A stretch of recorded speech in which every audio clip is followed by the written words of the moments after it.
Untuk mengetahui bagaimana lanjutan proses hukum yang dikenakan terhadap mahasiswi ITB terkait meme Presiden Prabowo dan Presiden ke-7 Joko Widodo, kita saat ini sudah bergabung dengan Ketua Komisi 3 DPR RI fraksi Gerindra, Habibur Rahman, sudah juga bergabung kuasa hukum dari mahasiswi ITB, Arip Wampasena, dan Arianto Sutadi, penasihat ahli Kapolri. Selamat malam Bapak-Bapak.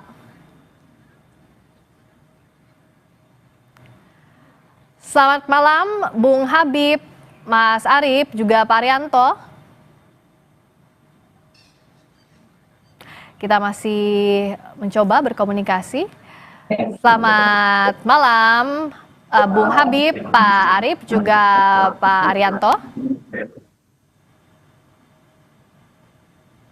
Selamat malam, mohon di-unmute Bapak-Bapak. Saya ke Bung Habib terlebih dahulu. Bung Habib ini kan jadi salah satu penjamin terhadap mahasiswi ITB. Pertimbangannya kenapa Bung Habib memberanikan diri atau memutuskan untuk menjadi penjamin? Diulang, tidak terdengar. Bung Habib, boleh tolong di-unmute? Ya. Ya, silakan. Pertama, sudah terdengar. Kenapa Bung Habib menjadi penjamin terhadap mahasiswi SSS, mahasiswi ITB? Silakan. Ya, kami mendapatkan informasi tentang penangkapan tersebut dan pihak keluarga juga menghubungi pihak kami, ya, pihak keluarga tersangka. Kami pelajari kasusnya, memang kalau pemenuhan unsur delik itu terpenuhi, ya, membuat gambar yang tidak senonoh, ya, sebagaimana diatur pasal 27 Undang-Undang ITE, membuat, mendistribusikan, mentransmisikan, kalau unsur delik terpenuhi. Tetapi dari informasi yang saya dapat dari keluarga, maupun saya juga cek ke Pak Kabariskim dan Pak Wakabariskim, ini yang bersangkutan mengaku menyesal dan tidak bermaksud, tidak ada niatan untuk melakukan tindakan tersebut, dan juga berjanji untuk tidak mengulangi. Nah, saya pikir ini sangat tepat untuk, ya, diterapkan yang namanya restoratif justice. Nah, jalannya dengan pertama-tama ditangguhkan dulu penahanan, ya. Dan ternyata apa yang saya coba usulkan tersebut sudah lebih dahulu oleh teman-teman penyidik diimplementasikan, ya.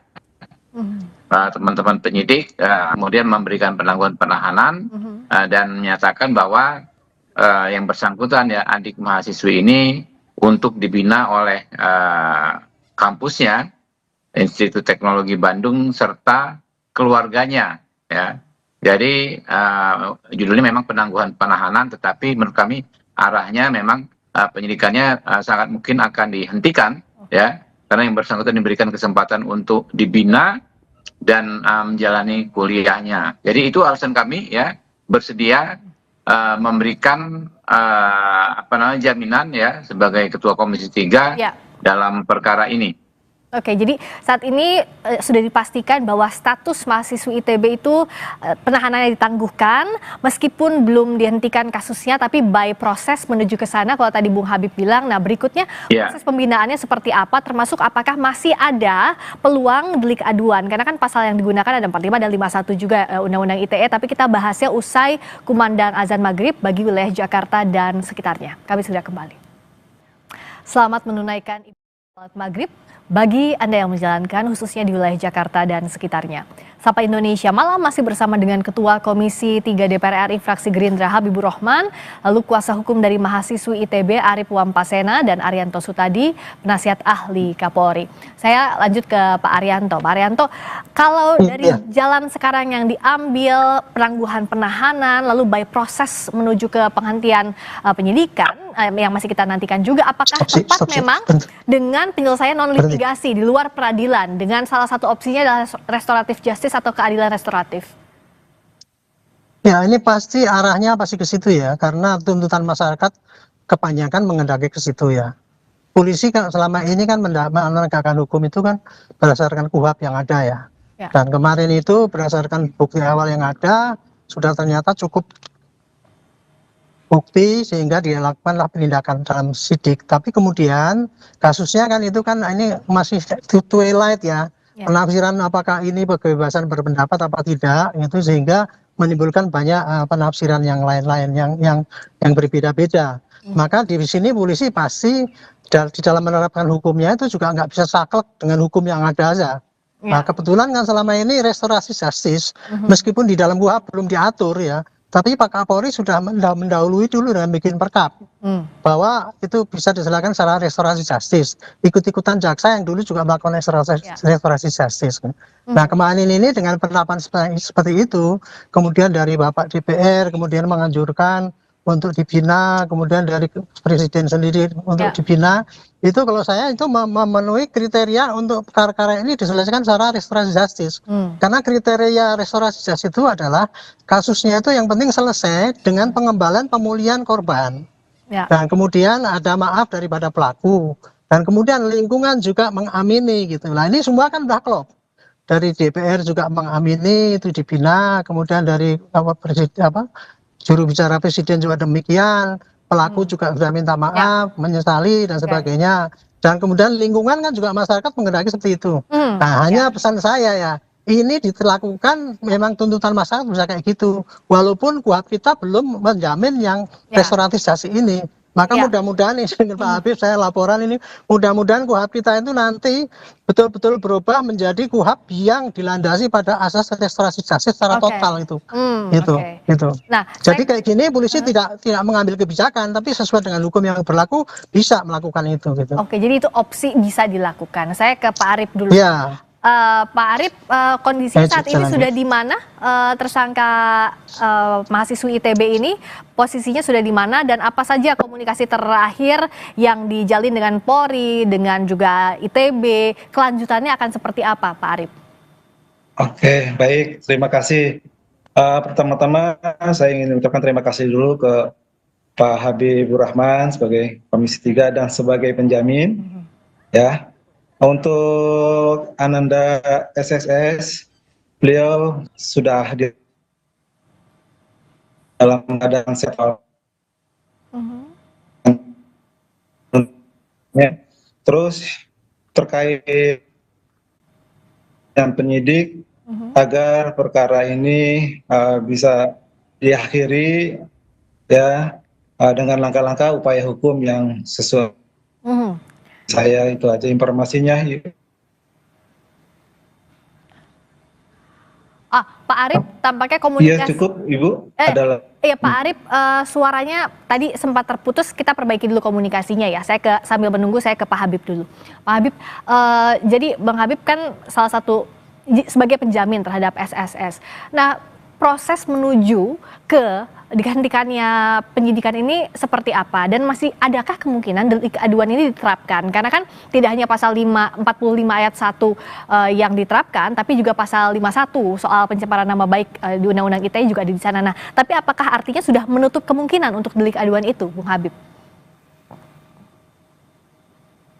Ya, kalau de facto saya pikir ini arahnya ke penghentian penyidikan ya.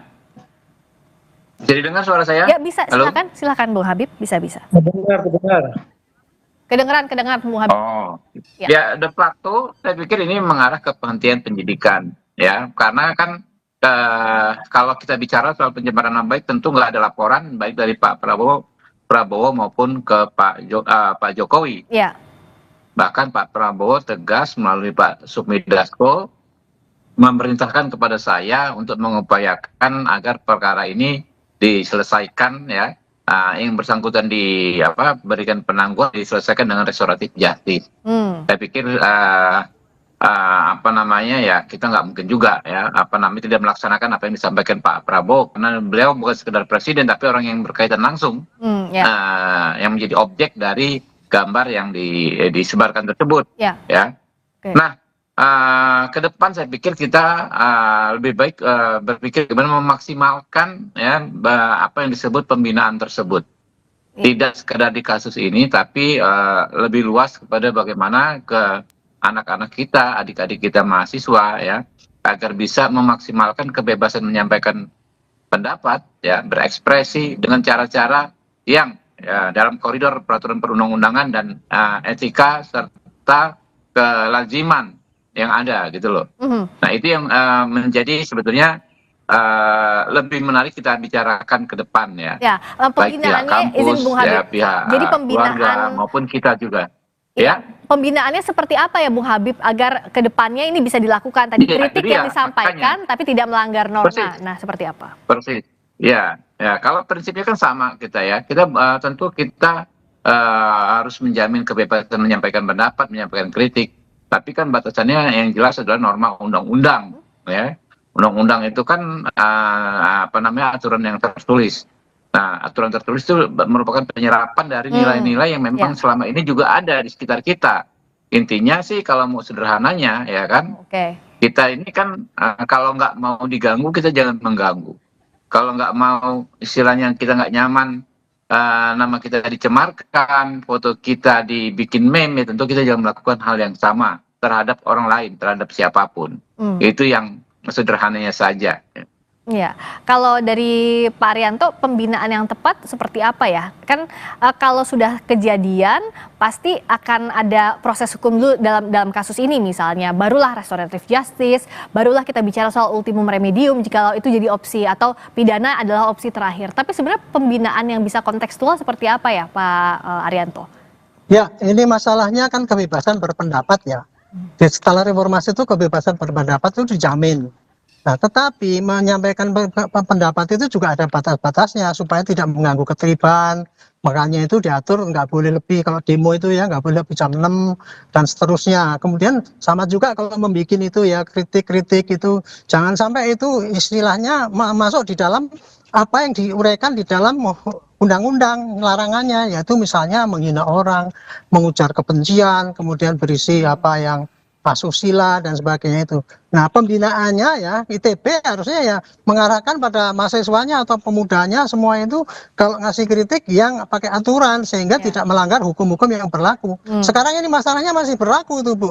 Kayak ujaran kebencian itu masih ada, definisinya masih itu yang selama ini dituntut oleh amnesti itu kan untuk supaya dicopot itu. Nah itu sepanjang itu masih ada, maka polisi akan menerapkan hukum pidana itu dengan unsur-unsur yang ada itu. Makanya itu ini memang paling cocok ini pakai pembinaan karena kan kebebasan berpendapat ya, dan itu pun masih dalam perdebatan lah apakah itu melanggar rambu-rambu apa tidak gitu. Ya. Nah, makanya itu sekarang kita semua harus ikut membina pada anak-anak muda ataupun rakyat itu untuk dalam menyampaikan kebebasan berpendapat itu harus menghormati rambu-rambu yang ditetapkan, yaitu misalkan menjaga persatuan, menjaga etika, tidak sampai menimbulkan konflik dan sebagainya. Itulah rambu-rambunya gitu. Pak, kalau dari Pak Arif, pembinaan yang sudah dibicarakan sejauh ini bagaimana Pak Arif, dan langkah ke depannya agar tidak diulangi lagi, apa yang dijaminkan? Oke, baik. Suara saya terdengar? Terdengar sekarang Pak Arif, silakan. Oke, baik. Ya, pembinaan yang akan yang kami harapkan ya, pertama dari orang tua. Kemarin kita sudah bicara ke orang tua ya, agar Ananda itu lebih diperhatikan dalam beretika bermedsos ya. Terus yang kedua dengan kampusnya, kemarin juga kita sudah bertemu ya dengan PLT, PGS, dekan ya, di mana nanti klien kami Ananda SSS itu akan dibina terkait masalah etika, dan mungkin juga nanti ada sosialisasi tentang undang-undang ITE dan lain-lain ya, agar semua bisa memahami, semua mahasiswa terutama ya semakin pintar itu kan harus punya etika lebih dalam, mestinya seperti itu. Itu aja dari saya. Ya, ruang kritik tentu dibuka tapi bebas bukan berarti bablas, itu yang harus diawasi. Betul. Terima kasih, kita tunggu nanti kelanjutannya sampai tadi kalau dikatakan ongoing menuju ke penghentian dari penyidikan kasus ini. Terima kasih Bung Habibur Rahman, Ketua Komisi 3 DPR RI Fraksi Gerindra. Terima kasih Pak Arif Wampasena, Kuasa Hukum Mahasiswa ITB. Terima kasih juga Pak Arianto Sutadi, Penasihat Ahli Kapolri. Selamat malam.